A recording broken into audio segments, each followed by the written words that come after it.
Welcome everybody to the 10,000 day world tour. As you can tell by the comically large mini HUD display, it is day 9,999 in my hardcore world. We're gonna be doing a more detailed tour than we've done for any of the other ones, so you can check out the 9,000 day world tour if you want something sped up. It's still an hour long. This one I intend to be a bit longer, but we're gonna go into absolutely everything that my brain can remember.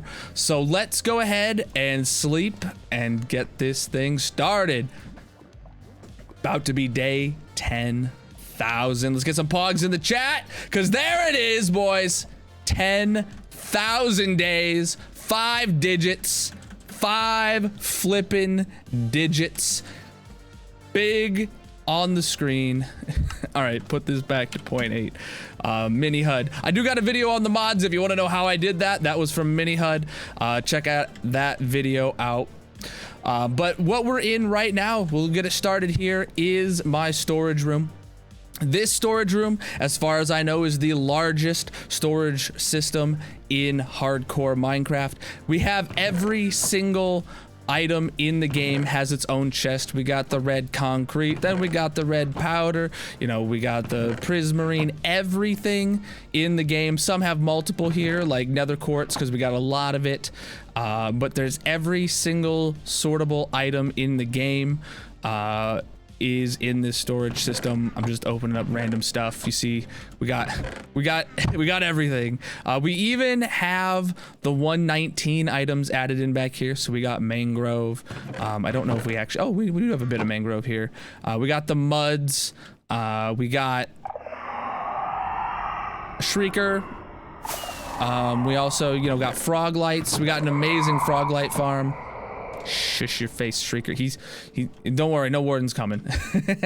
No warden's coming. We got everything in the game in this storage room. Over here is where overflow comes out, so we don't have a place to put these. It starts there. Then we get our non-stackables. We got beds. We got all types of music discs. We even have our collection of every disc in the game. All we're missing, I think, is Pigstep. We've never found a Pigstep game, or a Pigstep disc. Chat, make sure someone bring this up again in the future. I want a Pigstep disc before the next world tour, all right? That needs to become a project. Someone make a note of this.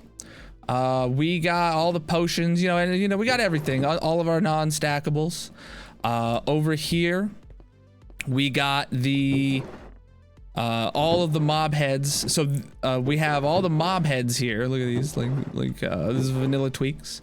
We got everything. We're not everything, but like all the ones we have are stored over here. But then these heads here are actually from another data pack that we have for Twitch channel point redemptions. So if you're a god tier homie and you get a ton of channel points in the system, or on Twitch, you can redeem and get your player head added to the data pack in my world. And then, what's this? These are all just my shulker boxes. All my shulkers. Over on this side, this is where we can dump off just any item and it'll get filtered through the system. But then here is where we can dump off shulker boxes full of items and they'll be pulled through the system. So if we walk back here, we have cleaned this up considerably. So the shulkers, there's none right now.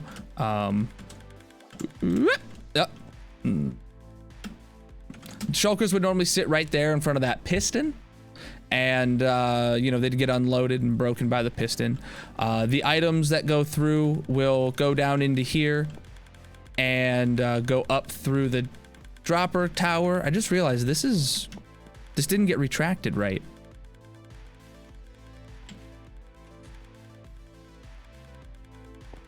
And I fixed it. Hey, look at that, fixed it live on stream. We got to override. So this is a dropper tower, takes everything up. There's nothing unloading right now because for the first time in a long time, it's actually not in use. But we clean this up. There's a super complicated redstone system that I'll try to explain. When an item's in here, any items in here, it turns on this, and what this does right here is this gets a signal and extends it and keeps it running for a little while.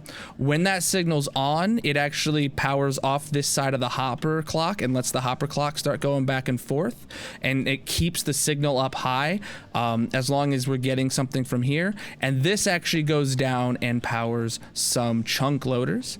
At the same time, it goes over to here and starts the dropper elevator. And then because dropper elevator is so fast, we actually have redundancy to make sure the top dropper is empty before it turns back on. That's why this signal comes down here and also feeds into here. It's a super overcomplicated system, but we're about to head down. You can follow the redstone line down with us to the bottom of the world. And down here, after you burn your toes a bit, we get to our shulker loaders. The redstone is on, so that means the shulker loaders are not running because there's nothing to unload. So they all get turned on and turned off together, but there's actually 4 of them to load the entire storage system. And we get, oh, is something actually broken here? Yep, something was probably broken there. We'll come back and look at it later. But these 4 shulker loaders keep the system running at all times.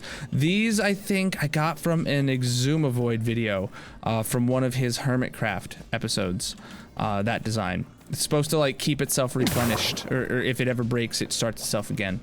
It's pretty good. All right. Then, up and out of here. We'll actually head up top. This is why I say it is the largest storage system in hardcore Minecraft.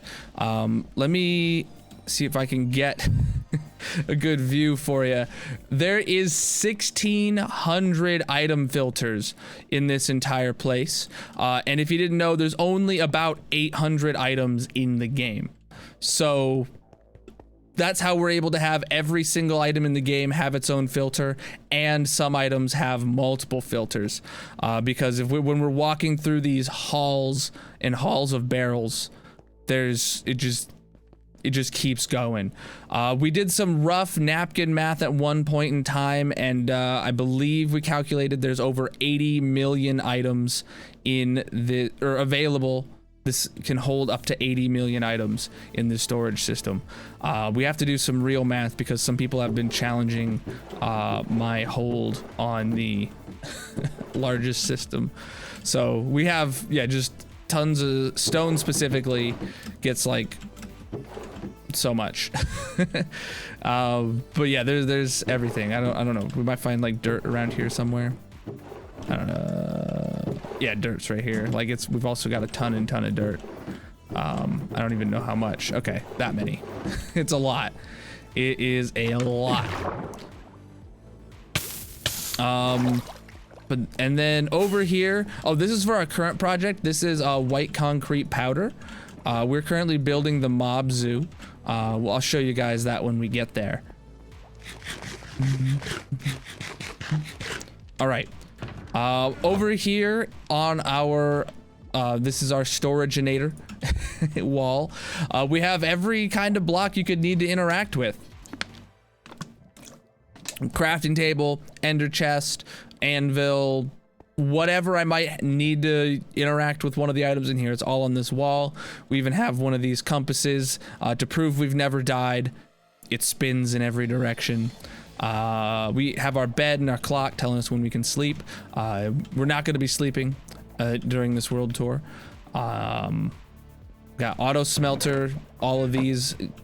What the heck? Sponges. Oh, let's put those away. Bye-bye, sponges. All right. Yeah, so we got, these keep themselves filled up, all 3 of the furnace types. And it's a good design. And we spend a lot of time in here, but for now, we go up. In the top, we come out to a barrel that's got goops of pink slime coming out of it.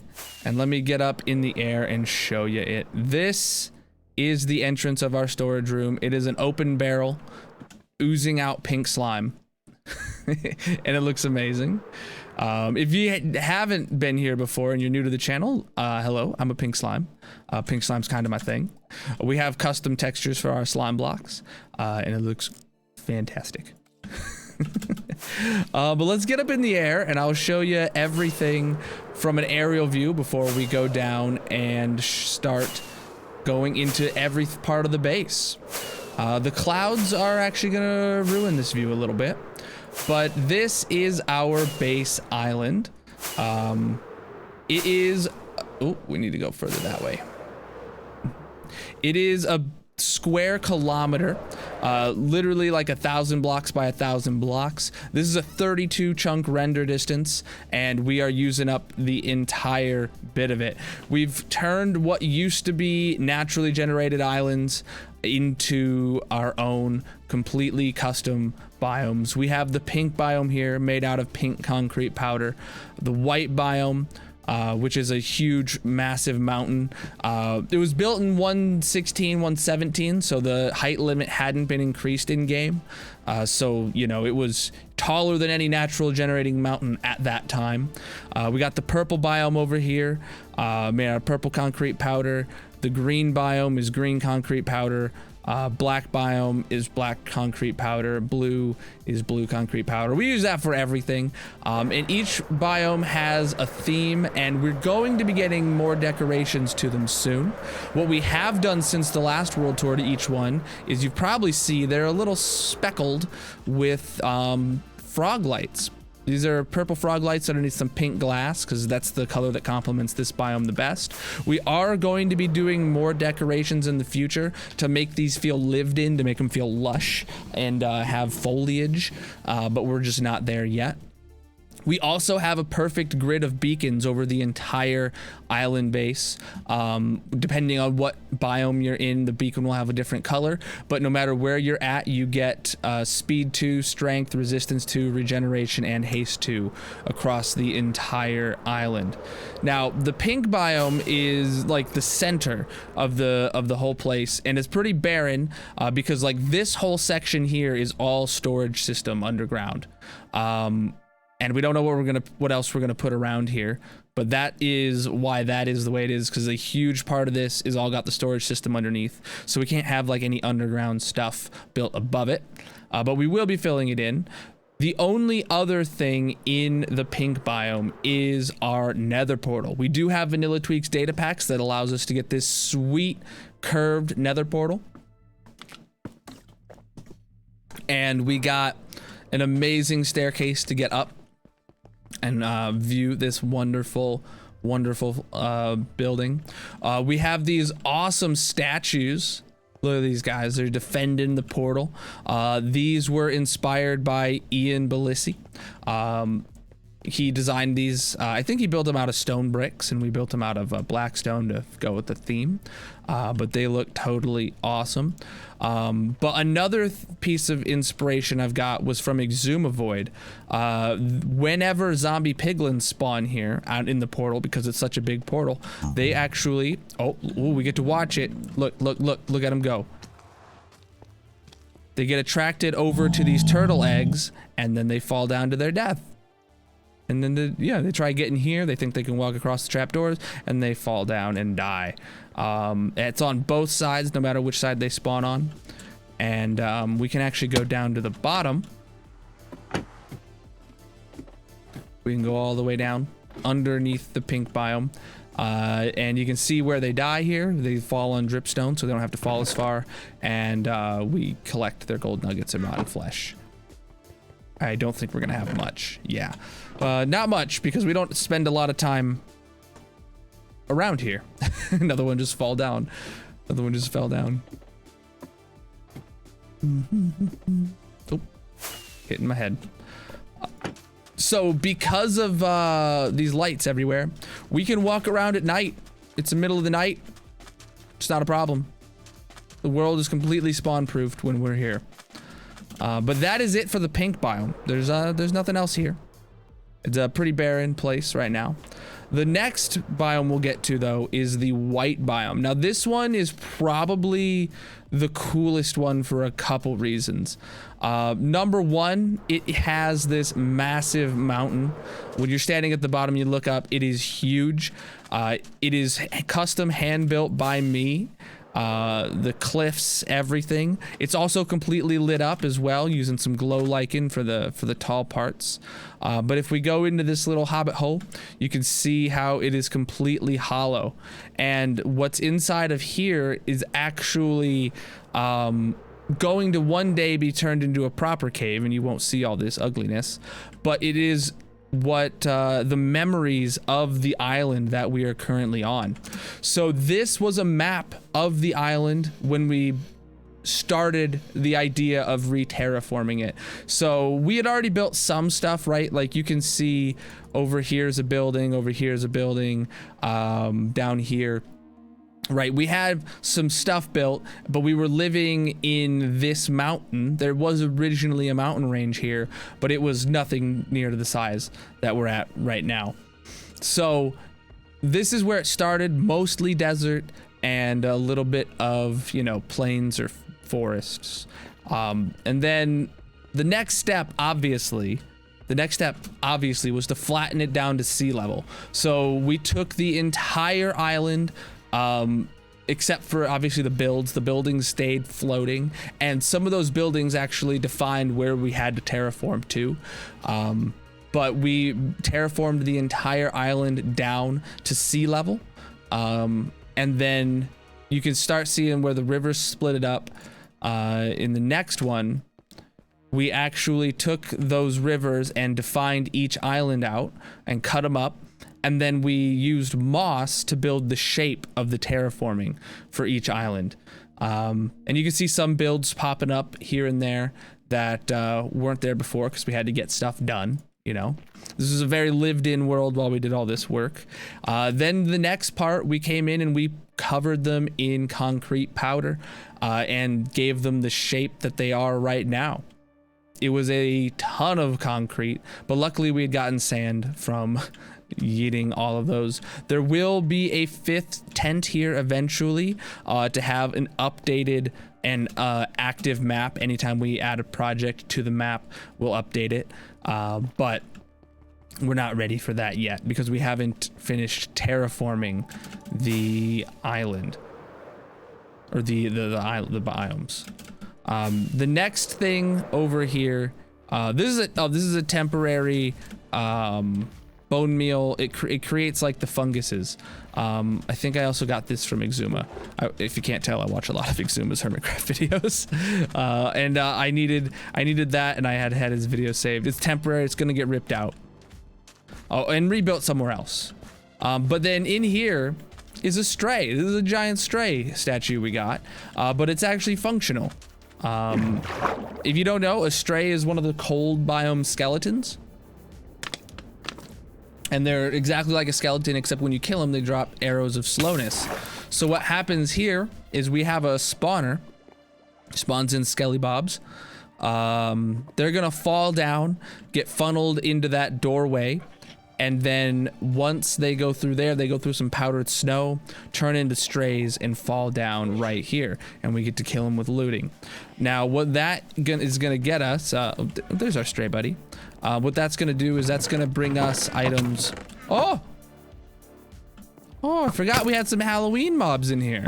Okay, yeah, we had saved a Halloween stray. You'll see why we saved him later.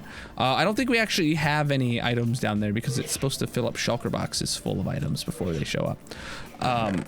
Yeah, here's all the shulker boxes. Oh, you can hear him turning in the background. But we get, you know, we get bones, we get stray heads, we get arrows, and we get arrows of slowness from these guys. This was one of the oldest builds, but we actually redid it recently. This is one of the oldest builds on the island, and we redid it. So next up, whoop, up and out of here. There's a lot more on this biome.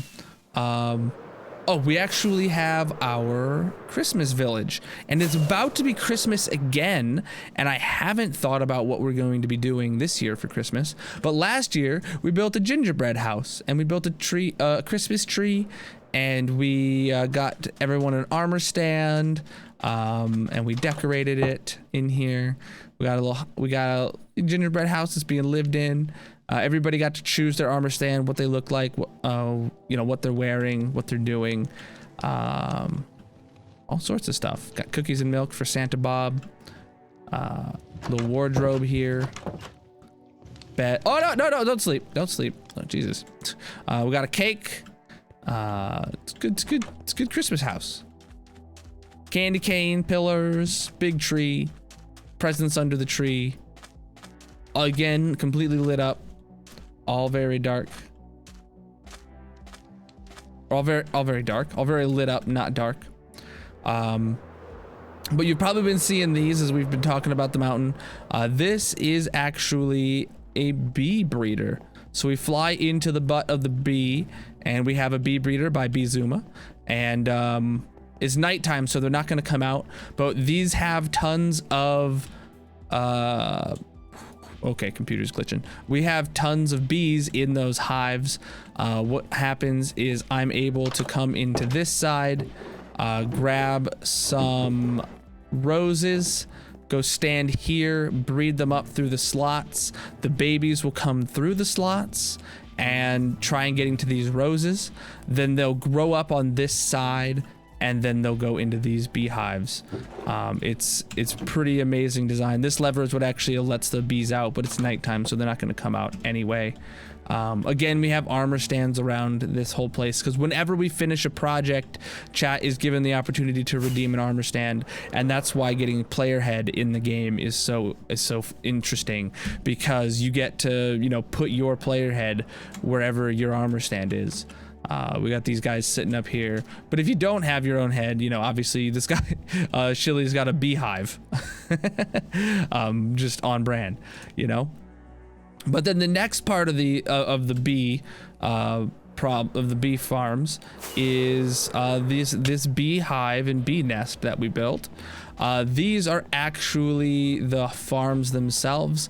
This one produces honey bottles. It's been a long time since we've been here. I have no idea how much. Okay, I was like, oh, I don't know how much is here. Yeah, we have a lot of honey bottles here.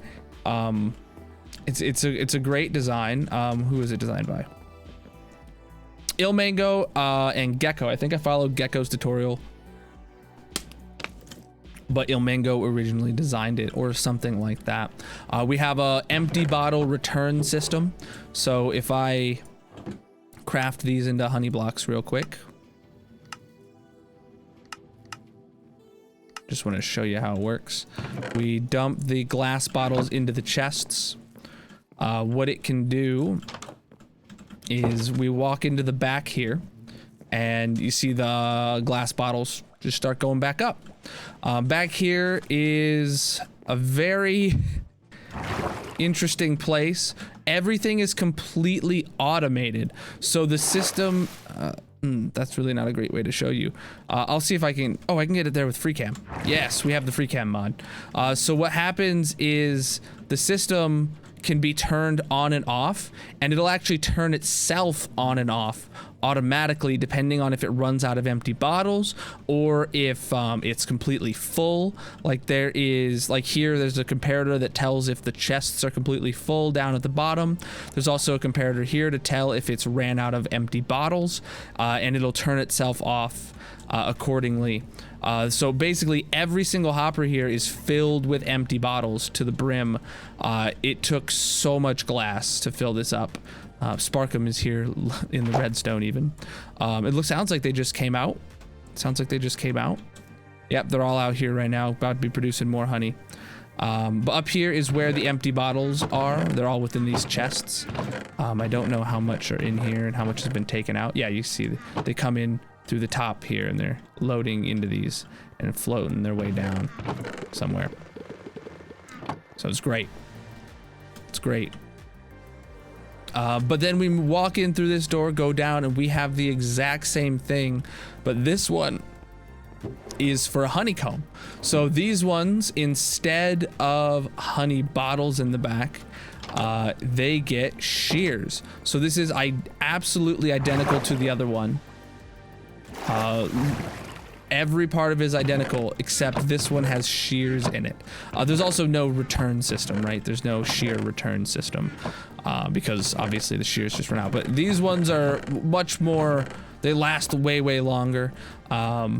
It's actually a really great farm. How much honeycomb is in here? Oh man, I'm really waiting for the day that these fill up, because it'll be less lag in my world if they're filled up and not running. It'd be great.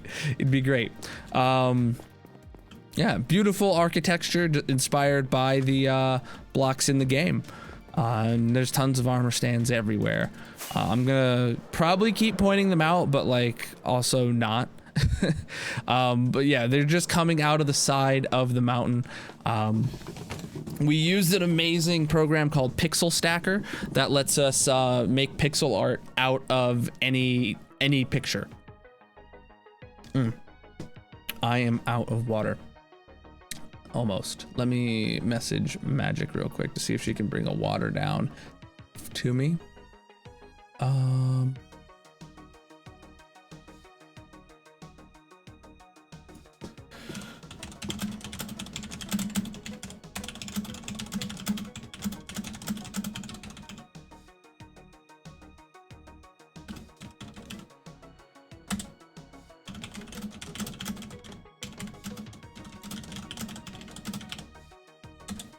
Okay. So we got that there, and that is about everything for the white biome, I think. Is there anything else in the white biome? Yes, I lied. I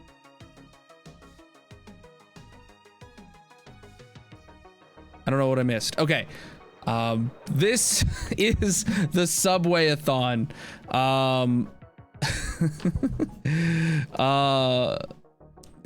Jesus Christ. I'm gonna have to cut out that whole section of the... All right, so this is the Sub-way-athon. In July, we had a subathon to mark 2 years of being a Twitch affiliate. It lasted over 8 hours, and it was a blast. We got our top contributors here, and everybody who participated or got an armor stand named after them on the subway. It is a packed train in here. We have absolutely filled this place to the brim, out of seats. It's a great place. And I think that now that now is actually it for the white biome. No worries, I should have had that paused. I didn't think about it. I have all alerts paused until after the world tour is over. Okay. Okay, next up is the purple biome. So the first thing that happened here in the purple biome is our Squid Farm. So this used to be a river. The river got completely filled in, drained, however you want to say it, and we built this Squid Farm here. There's still water in there behind the blue glass, as you can see by the salmon. The squids will spawn and go over. We also have measures for if the pigmen spawn. If the pigmen spawn, they fall down and go into the bottom, and they'll get killed, and then we get gold nuggets and rotten flesh. This has been running a lot longer, and there's a lot more stuff to go here. We should probably empty these sometime soon just because they're filling up. This is a design by Logical Geek Boy. He makes some amazing farms, but this Squid Farm has been around for ages, and it is wonderful. If we go up top, we have our two derpy squids. So flying high up in the sky above the Squid Farm is our squids, and one's got aviator goggles on. The aviator boy is actually where you can enter in, and this is a spot to AFK above the farm where it's not loading any other water, and now you really get to see it go, because the squids just go everywhere. And They spawn and they go to the nether. We will see the nether side of this later. We're not going to hop over there right now. So let's get back out of the squid and we'll check out the other build that is in the purple biome. This is our diamond yeeting shrine. You walk in and you're met by a massive lava diamond. It's made out of diamond blocks filled in with lava. So what we do at the end of every stream, if we've gotten 25 followers, or if we've hit a 25 follower milestone that day, we tally it down in this book. The last one we burnt was yesterday. We hit 6850 followers. Our next goal, you can see above my head, is 6875. If we hit that by the end of stream, we'll mark that down in here. And then we grab a diamond, we rename the diamond, and then we throw it in here to the diamond shrine in appreciation of the Twitch followers. So if you're not following the Twitch channel, link is in the description, up in the corner up there as well. Go follow, and you can help burn the next diamond in your honor. So the next part of the purple biome is actually a bit offshore, but it is connected to the purple biome. This is our king slime. He is massive. He's a pink slime. He's got a wonderful crown on. I think there's diamond blocks, emerald blocks. He looks great. He's up on a big podium. He's just vibing. He's just vibing. But he's more than a showpiece, because if we go down through the underwater tunnel, we can go down into here and go up inside. And he is actually functional. Don't mind the slime. We will clean it one day. Oh my god, I forgot about this. Oh no, we had a problem. But this is actually a mob grinder. So it was originally designed by Death Ridge, but I think his video is gone. But we had an incident. I was really dumb and a creeper exploded, exploding the kill chamber.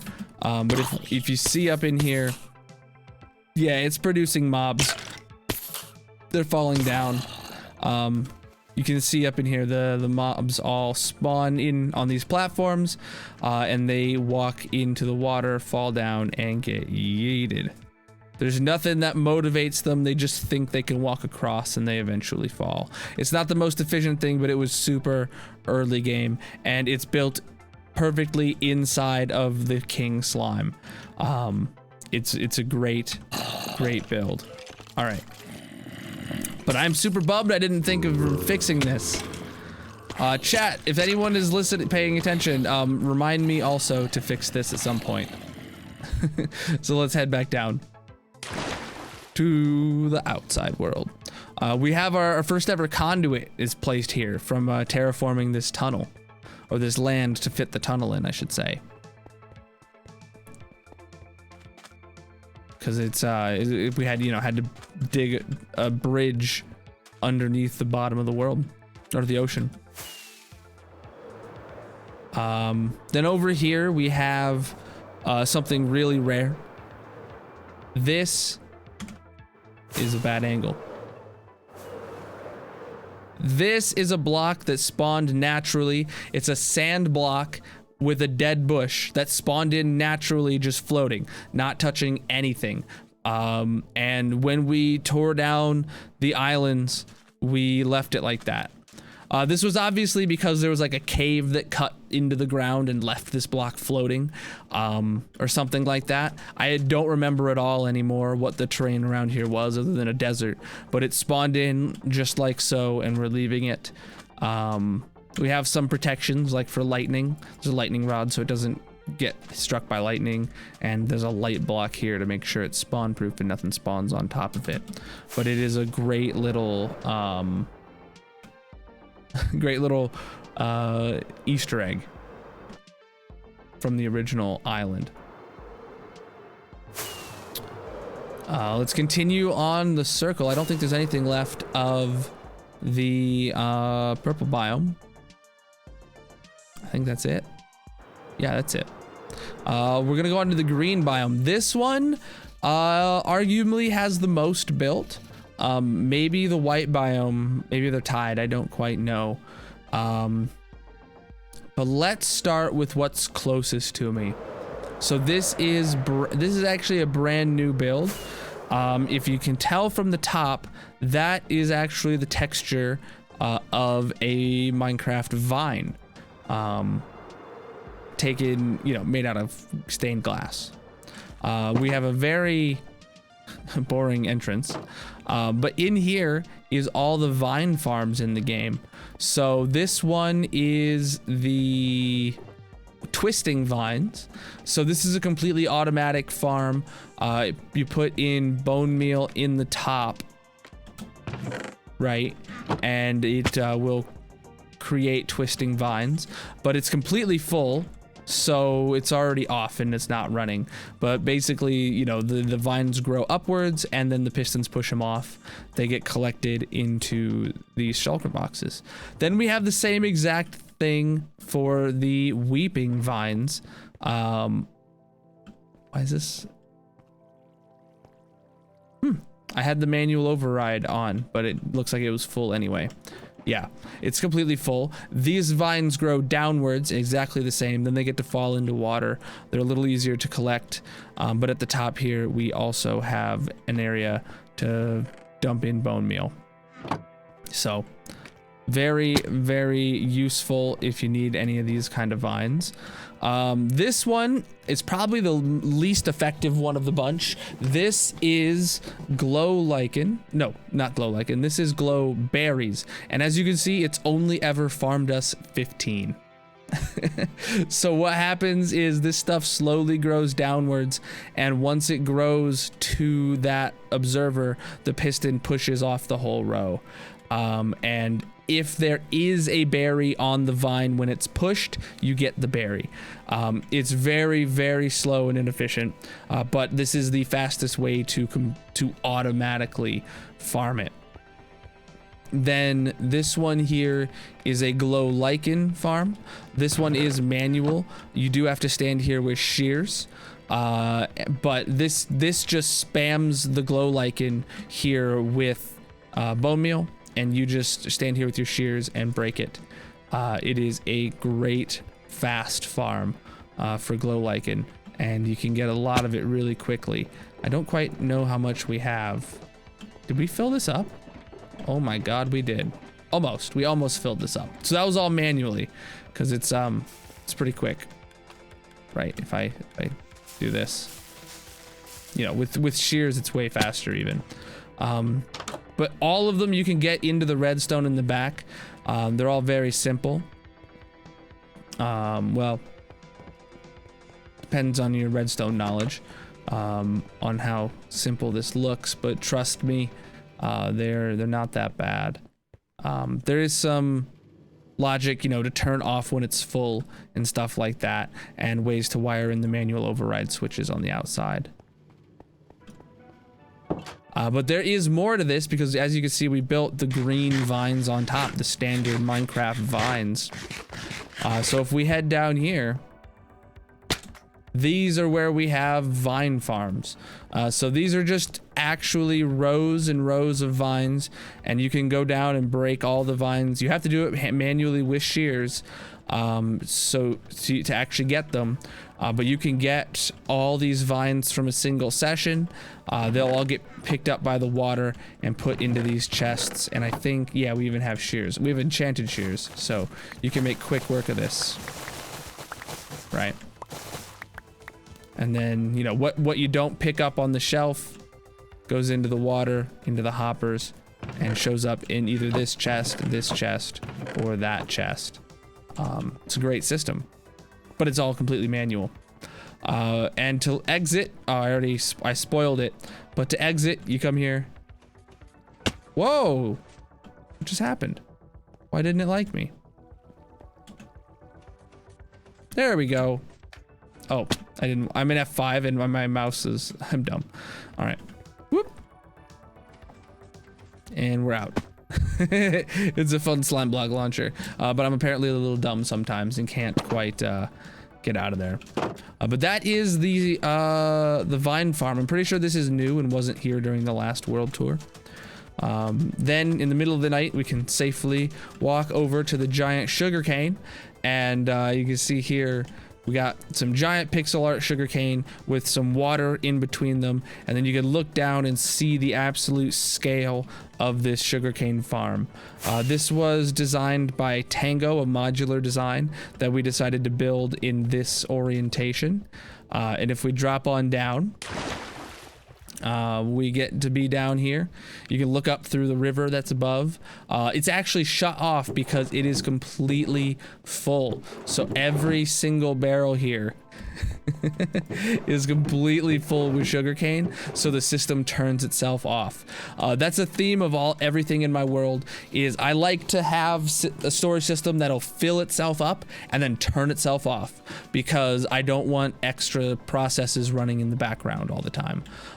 This is also a good source of glow ink sacks, because there's so many pockets of water that glow squids will spawn, and when they spawn, they inevitably suffocate at some point, because there is only, you know, water channels. There's not like actual water for them to swim in, and then their stuff gets pushed around and comes down here. Yeah, Tango Tech.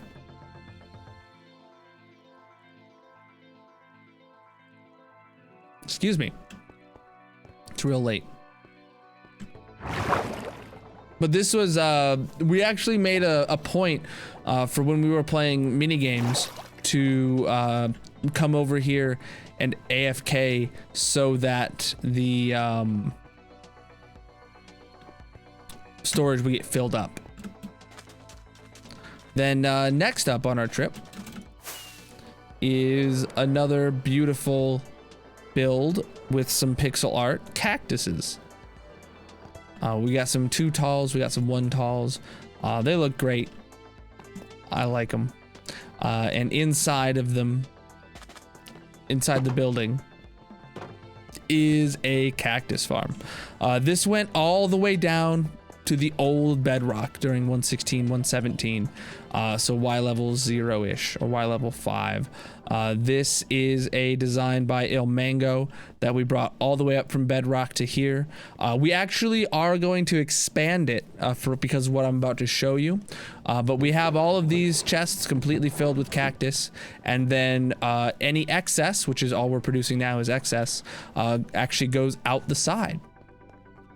So when it goes out the side, it goes through this big copper pipe that's almost fully oxidized. It was fully oxidized, and then we needed the copper, so we replaced it again with new copper, and it's about to be oxidized a second time. And we can drop down this chute, and this takes us to a cactus furnace array. And what happens here is if we go up past the maintenance room, this is where you can drop off coal. And behind the maintenance room, this is where that excess cactus goes. It flows around the system, and it makes its way to the first open hopper, which looks like is right here. Yes. Yeah, so right here is where all the cactus is going to right now. Here's where our coal goes. So we get shulker boxes full of coal that are lined up to go to the furnaces as they get used up. It's a bit messy when you're in the back room. And this is where you get to drop off that coal. The tool repair system is designed by IanBalisy, and the shulker unloader is designed by Kale. The shulker unloader there for the coal. So basically what we saw is the cactus is coming around and going to this furnace and getting smelted. So what we have happening is a certain amount of Let me get the free cam. So a certain amount of cactus is being smelted and stored below, and then when that gets filled up, that turns on this light and means it's ready to go. So if I go to one of these, we're about to do it for the first time ever. We've never used this because it's not full up, so I'm cheating and I'm going to run it right now. So if we go here, holding this this shovel that needs repaired, and we take out the green dye, it fully repaired our shovel. Ah! It fully repaired our shovel. Is beautiful. beautiful. Now, I'm pretty sure it's supposed to start dumping out items at this point. Or am I missing something, chat? Am I supposed to be like pressing a button to empty it? Did I never set that up? I'm concerned now. Because we never actually used this before.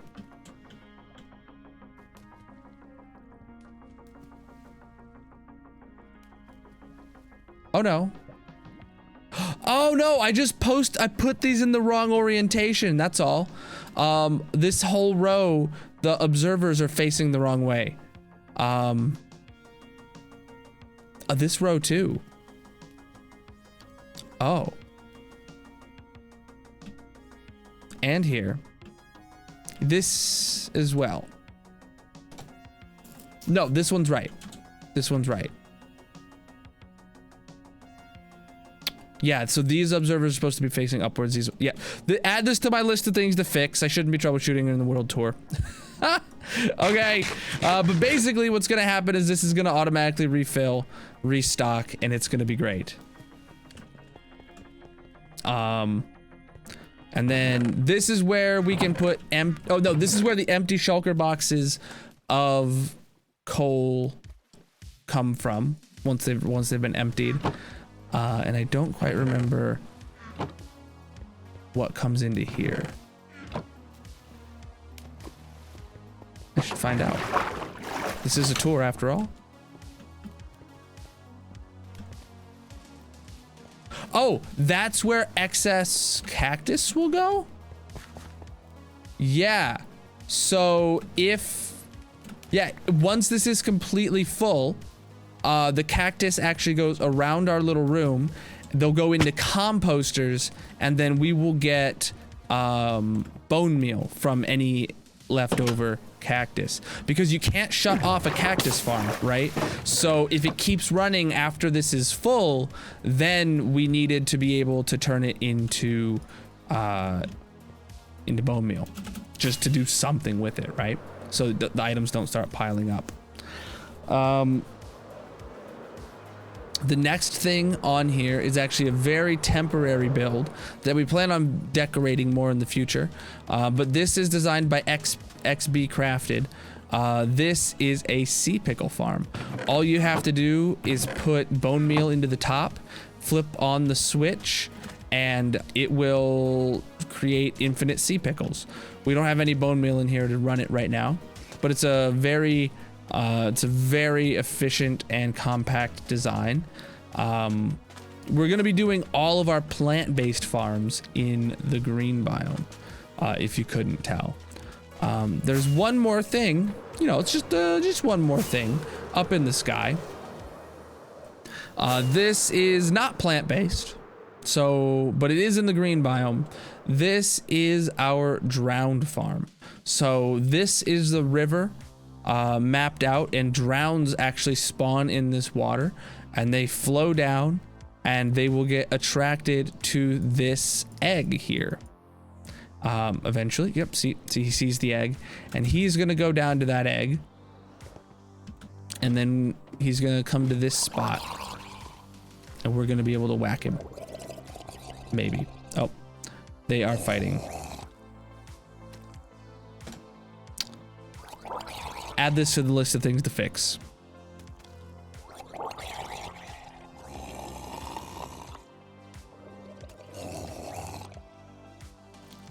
Wait, am I muted again? Okay, it just sounds like okay. So yeah, then we can whack them. Their items then go down below into different item filters. We have tons and tons of drowned heads here. We get nautilus shells, we get raw salmon, copper. This is the reason we built this before copper was in the game. Copper was just an added bonus, right? Copper was just an added bonus. I think we also maybe get bone meal here, and then tons and tons of tridents. And then anything else gets yeeted into lava on either side. But this is designed by Mango as well. He teaches you how to find your rivers and stuff like that. We're going to be encasing this actually in a giant tower in some point in the future, which is why there's a big hole opening underneath it. Because I didn't bother terraforming the land that I knew was going to end up being replaced by a tower. But then in this bay area over here, we have our pirate ship. Our pirate ship named the Pirate Sheep, because as soon as you land, you'll hear it. We have a sheep farm built below the decks of our pirate ship. So we get all different kinds of wool from them, different colors. Right now, I think we actually re-dyed all of them to be light gray because we needed light gray wool for our project. But if we go up here, you can see all of our sheepies. They all got named by chat. You can tell what color they are too, based on their sign. They love it here. Yeah, they're all gray right now. And they all get automatically sheared on a clock. It works great. We can just come steal some of this. But then the ship, of course, obviously, it's got to have a booty room where we keep all of our booty.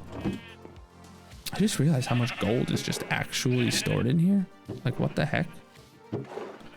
Whose idea was this? We got the captain's headquarters, or captain's quarters, I mean. A bed here. You know, we got some goodies. We got some maps, my first booty and my favorite booty. You know, good times. We got the office. What do you call this room? The captain's office. I don't remember the word anymore. We got some more booty maps.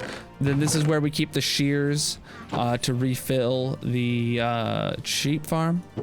And then lots of iron here actually to craft more shears. Yeah. So it's a whole decked out pirate ship, cannons and all. Oh, this is waxed, huh? I didn't know we waxed this front of the ship. That's sweet. I don't remember things, chat.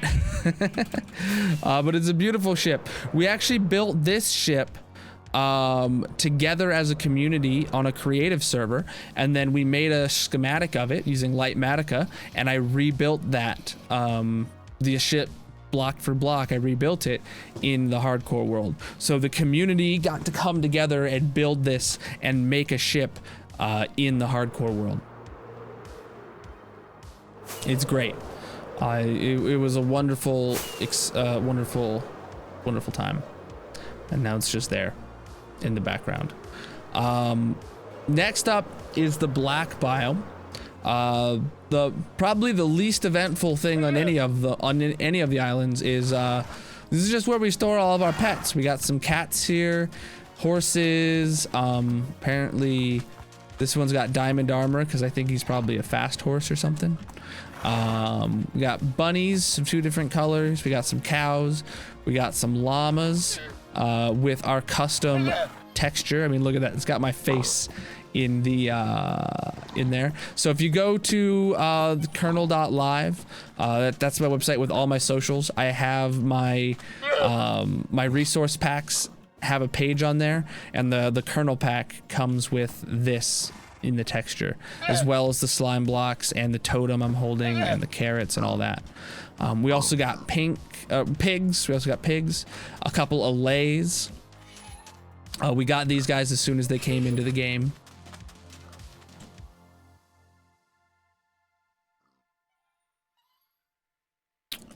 Yeah.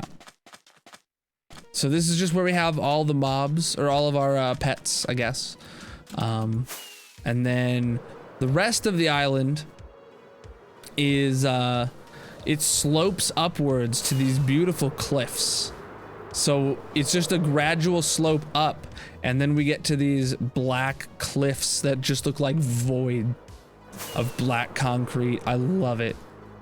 Dipping down into the ocean. It's amazing. It's amazing. But up on these cliffs are our powerful farms. These two farms harness the power of TNT, and they are going to get builds that are equally as menacing as to how they sound. So this is a dual tree farm designed by Ray's Works. I built 2 of them. Using ancient debris, as you can see. Let's turn it on. So turn that off and then press this button, and what it's gonna do is it's gonna start growing trees automatically, yep, on both sides, and then dropping TNT down and blowing them up. It'll do both of them in unison. Whoa. That was a lot of TNT all at once on the right. Oh, it just blew itself up. How did it do that?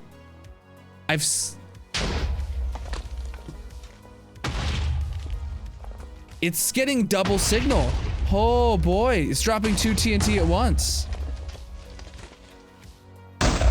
What? It got 2 signals. Added to the list. Okay, when it does break up, it's super simple. All that has to happen is I replace these 2 blocks. It's happened before, as you can tell. It used to be glass here and I put stone. It used to be glass here and I put dirt. It's happened before, but I've never caught it on camera. I've never caught it on camera before. It's always just happened that it broke and I didn't see it. Yeah. But the logs come to either side depending on what color they are. They're pretty great. On this side, the shroom lights are also filtered out and get stored. Shroom lights are one of our most popular light blocks that we've used in the game from this farm, because we've had so many of them.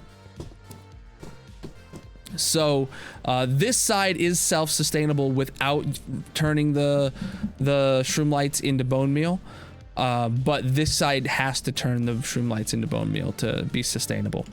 And then if those chests all fill up with shroom lights over here, we would get, what's the word? Bone meal from them. So like we always do, and if there's any excess, it gets converted into bone meal. So this is an amazing farm that we got built here, with some floating flowers underneath from the original land. I don't normally show this side of here, but yeah, this is all going by Ray's video, so I would check out his video to see how this works exactly. There's a creeper. There's a creeper in this minecart. I wonder if that caused the problem. There's a creeper that was picked up by the minecart. So maybe that had something to do with it. I don't know. He's been there for a while though. Then also on this island is our concrete converter. Also designed by Ray's Works. And if you saw all the concrete powder that we had in the system, we're gonna have to put all that through this concrete converter to get white concrete for the mob zoo over there that we'll get to. That's our current project. So we've been converting white concrete like nobody's business over here. Basically, you lay here. Excuse me.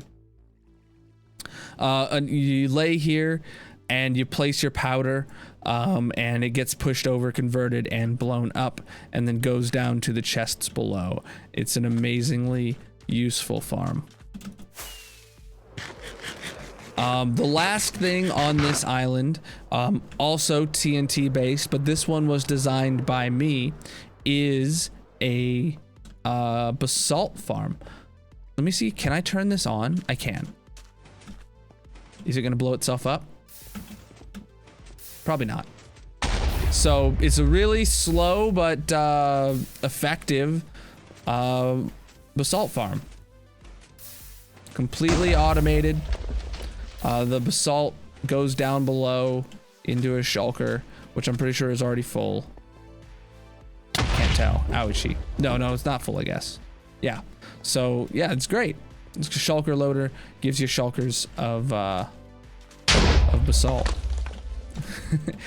We built this one ourselves, and it works amazingly. It gets 4 different basalt tapes into it at once, and I like it. Next up is the blue biome for our island adventure, and it is completely void of life other than our empire village building, structured after the real thing. You know, it looks great. We have an amazing village inside though. Once we go through this door, you're greeted by Zopa. Zopa is a kamikaze receptionist. He's ready to defend his village at any point in time. We don't bother him. We let him do his thing. We got a wonderful lobby with everything around here for our villagers. When you come in here, we actually have 36 villagers on each floor. These villagers here are the ones we use to trade iron for emeralds. So we actually have tons of iron stashed here for getting emeralds from them. These have all of our iron trades. So, you know, we have our toolsmiths, we have our weaponsmiths, and we have our armorers on this floor. So they all trade iron, and they all give us tools. The next floor up, another 36 villagers. These are our librarians. So these are actually the villagers that decided how big this tower was going to be, because we had to be able to hold every single book. So alphabetically, we got Aqua Affinity, Bane of Arthropods, everything in the highest level, efficiency 5. But what we recently did was we killed off all of our villagers that didn't sell glass. So we used to have it to where only about half of these guys sold us glass, but we killed all the guys that didn't sell glass and replaced them with someone that sells their book and sells us glass as well. So it was a big project to redo this entire floor, and at the same time we also or reorganized them to make them alphabetical. So you can see here, he's one of the OG glass holes, right? They were here when they were given that name to let me know that they sell glass. But now even the ones without the name sell glass. So here's where, you know, this is just where we get it from. And then actually we have chests here above each of them. So if we have any extra, you know, we have some of the books, they're just stored above their heads.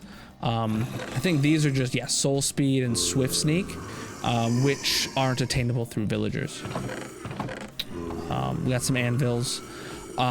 Each floor has its own zombie to make the villagers cheaper. So all we do is open up that door there, let him out, and he will attack the villagers, turning them all into zombie villagers.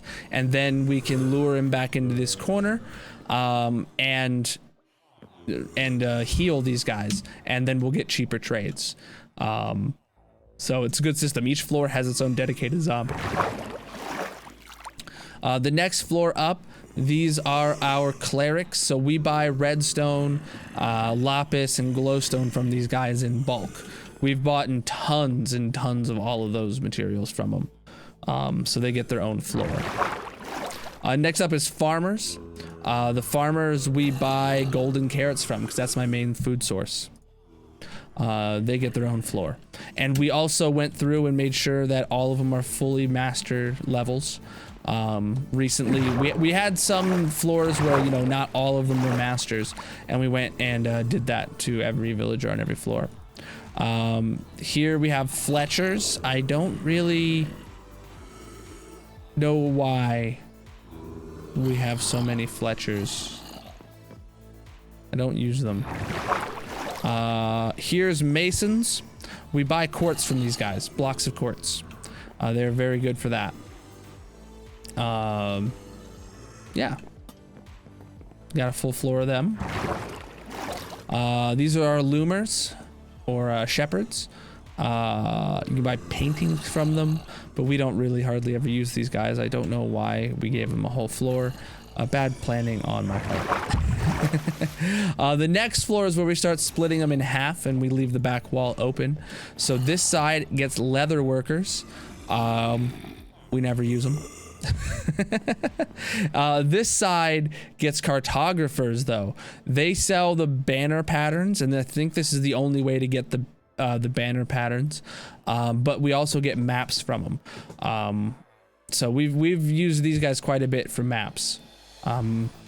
But yeah, we don't have that many of them because we really don't buy maps that often, but we have bought a ton of maps from them in the past, when we were making all those maps for the islands. Next floor is split in half again. This side has butchers. This one's named. This side has butchers. Honestly, don't know what I would buy from these guys, but we have to have every kind, right? Over here, then we have fishermen. They got barrels, but I mentioned a data pack earlier about player heads, right? We have a special data pack where if you use one of my pink barrels and you name him, name a fisherman player heads, he will actually sell you all of the player heads that have been redeemed. So you can get your head in the game and it can be redeemed and purchased by me in game to place down. Also, if you're a subscriber on Twitch, a member on YouTube, or a subscriber on TikTok, you can join in our community SMP, and the community SMP also has this data pack. So if you play on that SMP, you can rename a fisherman to player heads, and you can also buy these heads and decorate your base on the SMP with them. That's actually a new addition. It's only been on for a little while. I've been planning to do it forever, but it's on there now. We have a path back here for the zombie to walk, so we still only have one zombie on the floor, and he walks and does this whole side, and then he can walk across and do that whole side. So we thought about that. He doesn't attack player heads because I don't know how the data pack would interact with that. Then if we go up to the next floor, this is the top of the tower, and we have our trophy room. So the main focal point of the trophy room is this podium. In the middle of the podium, we have our one and only dragon egg with a talking dragon. And then we have a podium from our Sub-athon from 2021. Our 1 year of affiliate Sub-athon. Gods got this podium pillar for being the #1 gift giver or bit giver, and he got to choose an emerald block. These were brand new to the game, and they are super rare to get nowadays. But over here on the left side, we have our the main reason that we did this room is for this trophy room, or this trophy wall. So for every person that has redeemed an item on this wall, it has become 1,000 points more expensive. So that means Zopa redeemed for 1,000 points, Zesty for 2, Squishy for 3, and we're all the way up to the point where Sparkum paid roughly... He would have paid 59,000 channel points to put that bucket up there. So it becomes ever more exclusive. With every redemption, it becomes more and more expensive. So getting a spot on here is easy when the channel's new, but the older the channel grows, the more people get on the wall, the harder it is to get on the wall, and it just becomes more and more exclusive as you go. Over on the right hand side, every month we give credit to the top bye-bye horsey, to the top cheerers. So last month, October 2022, Gryson, Mr. Magoo, and Ricky Bobby were the top 3 cheerers for the month. But this goes as far back as November 2020, it looks like. No, January 2020. I don't know.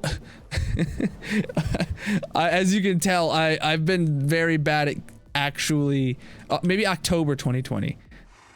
It used to be weekly, now it's monthly. We have the same thing on the left with top gifters. The most recent winner of the top gifter, October 2022, was Trolled on Tinsley and Ricky Bobby. Tomorrow we will actually be putting up the November leaderboards. So it's still open, chat. The top spots are not settled yet, though. This month has been amazing for support, and I can't wait to put the next people on the wall. Oh, tomorrow's the SMP stream, true. So it'll be Friday. First stream of the month, we'll put them up there for the previous month. Okay. That is it for everything on this blue island, because there's nothing else. There is 2 more things here in the overworld before we need to go to the Nether, but I need to go get a drink. And with that, we're going to call it end to part 1. If you're not subscribed, make sure to hit that button and ring the bell to be notified for part 2, which I'll be releasing Monday. Once it's out, I'll make sure to link it below, so check the description if you're already in the future. I decided to split this up because the community asked for a much more detailed tour, and I hope you like what you're seeing. Thanks for watching.